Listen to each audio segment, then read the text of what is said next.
നമസ്കാരം. നമ്മൾ ഇന്ന് വളരെ ഇൻട്രസ്റ്റിംഗ് ആയ എന്നാൽ ഏറെ ഗൗരവമുള്ളൊരു വിഷയമാണ് ചർച്ച ചെയ്യുന്നത്. സർക്കാർ ഫണ്ടുകൾ പെട്ടെന്നൊരു ദിവസം അപ്രത്യക്ഷമായാൽ എന്താണ് സംഭവിക്കുക? സാമ്പത്തിക തിരിമറികൾ ഉണ്ടാകുമ്പോൾ ഗവൺമെന്റ് എങ്ങനെയാണത് കൈകാര്യം ചെയ്യുന്നത്? ജനറൽ ഫിനാൻഷ്യൽ റൂൾസ് 2017 വളരെ കർശനമായ ചട്ടങ്ങൾ ഇതിനെ എങ്ങനെ നേരിടുന്നു എന്നതിന്റെ ഒരു വിശദമായ വിശകലനമാണ് നമ്മൾ ഇന്ന് നടത്തുന്നത്. ഇതൊരു step by step master class ആയിരിക്കും. അപ്പോൾ നമുക്ക് നേരെ വിഷയത്തിലേക്ക് കടക്കാമല്ലേ? ഒന്ന് സങ്കൽപ്പിച്ചു നോക്കൂ, ഈ വലിയ ഭരണസിരാ കേന്ദ്രങ്ങൾക്കുള്ളിൽ നിന്ന് നമ്മൾ കൊടുക്കുന്ന നികുതി പണമോ അല്ലെങ്കിൽ ഗവൺമെന്റ് പ്രോപ്പർട്ടിയോ പെട്ടെന്ന് കാണാതാവുകയാണ്. എന്തായിരിക്കും അവിടെ നടക്കുക? പബ്ലിക് ഫിനാൻസ് എന്ന് പറയുമ്പോൾ അവിടെ 100% അക്കൗണ്ടബിലിറ്റി ആവശ്യമാണ്. അതുകൊണ്ട് തന്നെ ഒരു ചെറിയ നഷ്ടം സംഭവിച്ചാൽ പോലും വളരെ കർശനവും വ്യവസ്ഥാപിതവുമായ ഒരു പ്രോസസ്സ് അവിടെ ഉടനടി സ്റ്റാർട്ട് ചെയ്യും. അപ്പോ നമ്മുടെ മുന്നിലുള്ള ഏറ്റവും വലിയ ചോദ്യം ഇതാണ്: ടാക്സ് പേയർ മണി, അതായത് നമ്മുടെയൊക്കെ പണം ഇങ്ങനെ അപ്രത്യക്ഷമാകുമ്പോൾ കൃത്യമായും എന്താണ് അവിടെ സംഭവിക്കുന്നത്? ഈ ഒരു ചോദ്യം മനസ്സിൽ വെച്ചുകൊണ്ട് വേണം നമ്മൾ ഈ റൂളുകളെപ്പറ്റി മനസ്സിലാക്കാൻ. ഒരു നഷ്ടമുണ്ടെന്ന് സംശയിക്കുന്ന ആ നിമിഷം മുതൽ തുടങ്ങുന്ന നടപടിക്രമങ്ങൾ എന്തൊക്കെയാണെന്ന് നമുക്കിനി ഡീറ്റെയിൽ ആയിട്ട് നോക്കാം. ഇന്നത്തെ നമ്മുടെ ഈ അനാലിസിസ് പ്രധാനമായും 4 ഘട്ടങ്ങളിലൂടെയാണ് കടന്നുപോകുന്നത്. 1. സർക്കാർ നഷ്ടങ്ങൾ എങ്ങനെ ഐഡന്റിഫൈ ചെയ്യാം. 2. ഇത് റിപ്പോർട്ട് ചെയ്യുന്നതിനുള്ള 2 സ്റ്റേജ് പ്രോസസ്. 3. ഏത് ഘട്ടത്തിലാണ് പോലീസിനെ ഇടപെടുത്തേണ്ടത്. 4. ഉദ്യോഗസ്ഥരുടെ വ്യക്തിപരമായ ഉത്തരവാദിത്തം എങ്ങനെ ഉറപ്പാക്കാം. അപ്പോ ഒരു നഷ്ടം കണ്ടെത്തുന്നത് മുതൽ ഫൈനൽ ആക്ഷൻ വരെയുള്ള കാര്യങ്ങൾ നമുക്ക് നോക്കാം. അപ്പോൾ നമ്മുടെ ആദ്യത്തെ സെഷൻ സർക്കാർ നഷ്ടങ്ങൾ തിരിച്ചറിയൽ. റൂൾ 33 പ്രകാരം ഏതൊക്കെ കാര്യങ്ങളാണ് റിപ്പോർട്ടബിൾ ആയിട്ടുള്ളതെന്ന് നോക്കാം. നോക്കൂ, ഈ റൂൾ 33ന്റെ സ്കോപ്പ് വളരെ വലുതാണ്. പബ്ലിക് മണി, ഡിപ്പാർട്ട്മെന്റിന് കിട്ടേണ്ട വരുമാനം, പിന്നെ സ്റ്റാമ്പുകൾ, ഒപ്പിയം അഥവാ കറുപ്പ്, അതുപോലെ സ്റ്റോറുകൾ ഉൾപ്പെടെയുള്ള മറ്റ് സർക്കാർ വസ്തുക്കൾ. ഇവയിൽ ഏതിനെങ്കിലും ഷോർട്ടേജ് ഉണ്ടായാൽ ഉടനടി അത് റിപ്പോർട്ട് ചെയ്തിരിക്കണം. ആര് കാരണമാണ് ഈ നഷ്ടമുണ്ടായതെന്നതോ അല്ലെങ്കിൽ എങ്ങനെ ഇത് കണ്ടുപിടിച്ചു എന്നതോ ഇവിടെ ഒരു വിഷയമേ അല്ല. ഇത് കണ്ടെത്തിയാൽ ഉടൻ തന്നെ തൊട്ടടുത്ത ഹയർ അതോറിറ്റിക്കും സ്റ്റാറ്റ്യൂട്ടറി ഓഡിറ്റ് ഓഫീസർക്കും ഈ വിവരം നിർബന്ധമായും കൈമാറിയിരിക്കണം. എന്നാൽ ഇതിൽ വളരെ ഇൻട്രസ്റ്റിംഗ് ആയൊരു എക്സെപ്ഷനുണ്ട്: 10,000 രൂപ. അതെ, 10,000 രൂപയിൽ കവിയാത്ത ചെറിയ പെറ്റി നഷ്ടങ്ങളുണ്ടാവുകയാണെങ്കിൽ അത് മേലധികാരികൾക്ക് ഉടനടി ഒഫീഷ്യലായിട്ട് റിപ്പോർട്ട് ചെയ്യേണ്ടതില്ല എന്ന് ചട്ടങ്ങളിൽ പ്രത്യേകം പറയുന്നുണ്ട്. അതൊരു ചെറിയ ആശ്വാസമാണല്ലേ? ഇനി രണ്ടാമത്തെ സെക്ഷനിലേക്ക് വരാം: 2 സ്റ്റേജ് റിപ്പോർട്ടിംഗ് പ്രോസസ്.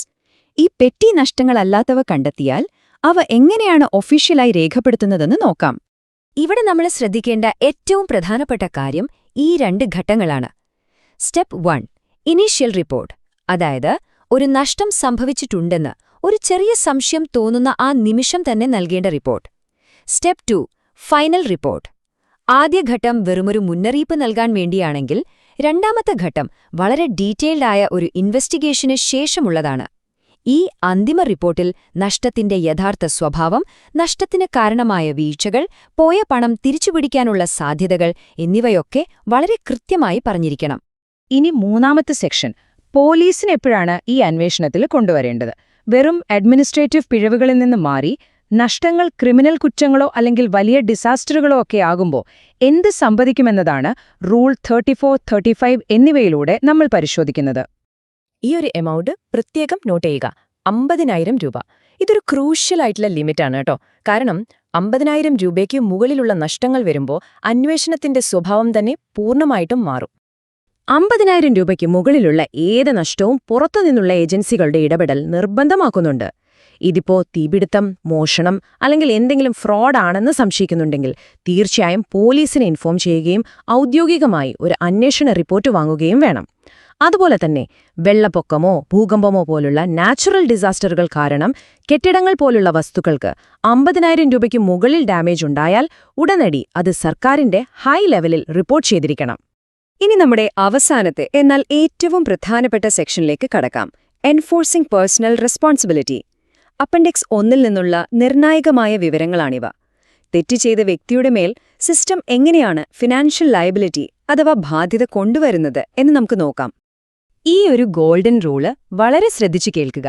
ഓരോ സർക്കാർ ഉദ്യോഗസ്ഥനും പൊതുഫണ്ടിൽ നിന്നുള്ള ചെലവുകളുടെ കാര്യത്തിൽ സ്വന്തം പണം ചെലവാക്കുമ്പോഴും സൂക്ഷിക്കുമ്പോഴും ഒരു സാധാരണക്കാരൻ കാണിക്കുന്ന അതേ ജാഗ്രത പാലിക്കണം. ഈ സാധാരണ ജാഗ്രത അഥവാ ഓർഡിനറി പ്രൂഡൻസ് എന്ന ഒരൊറ്റ കൺസെപ്റ്റ് വളരെ കോംപ്ലക്സായ റൂളുകളെ ഒരു സാധാരണക്കാരന്റെ ലെവലിലേക്ക് കൊണ്ടുവരികയാണ്. ഒരു ഉദ്യോഗസ്ഥൻ സ്വന്തം പോക്കറ്റിലെ പണം എങ്ങനെ നോക്കുമോ അതേ കരുതലോടെ വേണം പബ്ലിക് ഫണ്ടും കൈകാര്യം ചെയ്യാൻ എന്നർത്ഥം. ഇതിൽ ഏറ്റവും രസകരമായ കാര്യം ലയബിലിറ്റി എങ്ങനെയാണ് മുകളിലേക്ക് ഷിഫ്റ്റ് ആവുന്നതെന്നാണ്. തെറ്റ് ചെയ്ത ഉദ്യോഗസ്ഥന് തീർച്ചയായും ബാധ്യതയുണ്ട്, അതിൽ സംശയമില്ല. എന്നാൽ ഒരു തട്ടിപ്പ് നടക്കാൻ പാകത്തിൽ തന്റെ ഡ്യൂട്ടിയിൽ അലംഭാവം കാണിച്ച ഒരു സൂപ്പർവൈസിംഗ് ഓഫീസറെയും ഇതിൽ വെറുതെ വിടില്ല. അവരെയും കർശനമായി ചോദ്യം ചെയ്യുകയും പിഴ ഈടാക്കുകയും ചെയ്യും. ഇനി സർക്കാർ സ്വത്തുകൾ നശിക്കുകയോ നഷ്ടപ്പെടുകയോ ചെയ്താൽ അതിന്റെ വില എങ്ങനെ കണക്കാക്കും? അപ്പൻഡിക്സ് 1 പ്രകാരം ഡീപ്രീസിയേഷൻ അഥവാ മൂല്യതകർച്ച കാൽക്കുലേറ്റ് ചെയ്യുന്നത് ഇങ്ങനെയാണ്. വാഹനങ്ങൾക്കും സൈക്കിളുകൾക്കും ഓരോ വർഷവും 20%, കാൽക്കുലേറ്റിംഗ് മെഷീനുകൾക്ക് 15%. അശ്രദ്ധ കാരണം ഗവൺമെന്റ് പ്രോപ്പർട്ടി നഷ്ടപ്പെടുത്തുന്ന ഉദ്യോഗസ്ഥനിൽ നിന്ന് കൃത്യമായി എത്ര ഫൈൻ ഈടാക്കണമെന്ന് ഡിസൈഡ് ചെയ്യുന്നത് ഈ കണക്കുകളിലൂടെയാണ്. എന്നാൽ ഇവിടെ നമ്മൾ ശ്രദ്ധിക്കേണ്ട വളരെ ഹ്യൂമനായൊരു ആംഗിൾ കൂടിയുണ്ട്. സാമ്പത്തിക ബാധ്യത സർക്കാർ ഈടാക്കുമെങ്കിലും ആ ഉദ്യോഗസ്ഥന്റെ ഭാവിയിലെ കരിയറിനെയോ കാര്യക്ഷമതയെയോ പൂർണ്ണമായി തകർക്കുന്ന തരത്തിലാകരുത് ഈ പിഴ എന്ന് നിയമം കൃത്യമായി പറയുന്നുണ്ട്. അതായത് ആ ഉദ്യോഗസ്ഥന് പേ ചെയ്യാൻ കഴിയുന്ന ഒരു എമൗണ്ടിലേക്ക് ഈ ഫൈൻ ലിമിറ്റ് ചെയ്യും. ഡിസിപ്ലിനും ഒരു എംപ്ലോയിയുടെ കരിയറും തമ്മിലുള്ള വളരെ മനോഹരമായൊരു ബാലൻസാണിത്. നമ്മൾ ഇന്ന് അനലൈസ് ചെയ്ത കാര്യങ്ങൾ വളരെ ഗൗരവമേറിയതാണ്. ഒരു നഷ്ടമുണ്ടായാൽ ഗവൺമെന്റ് എങ്ങനെ അതിനോട് പ്രതികരിക്കുന്നുവെന്ന് നമ്മൾ കണ്ടു. ഈ സെഷൻ അവസാനിപ്പിക്കുമ്പോൾ ഈ ഒരു ചോദ്യം ഞാൻ നിങ്ങളുടെ ചിന്തയ്ക്കായി വിടുകയാണ്. നികുതിദായകരുടെ പണത്തിന്റെ 100% സുരക്ഷ ഉറപ്പാക്കാൻ നമ്മളിന്ന് കണ്ട ഈ കർശനമായ വ്യവസ്ഥകളും അക്കൗണ്ടബിലിറ്റി മാത്രം മതിയാകുമോ? ഇതിനെക്കുറിച്ചൊന്ന് ചിന്തിച്ചു നോക്കൂ. ഈ വിവരങ്ങൾ നിങ്ങൾക്ക് തീർച്ചയായും ഉപകാരപ്പെട്ടുവെന്ന് കരുതുന്നു.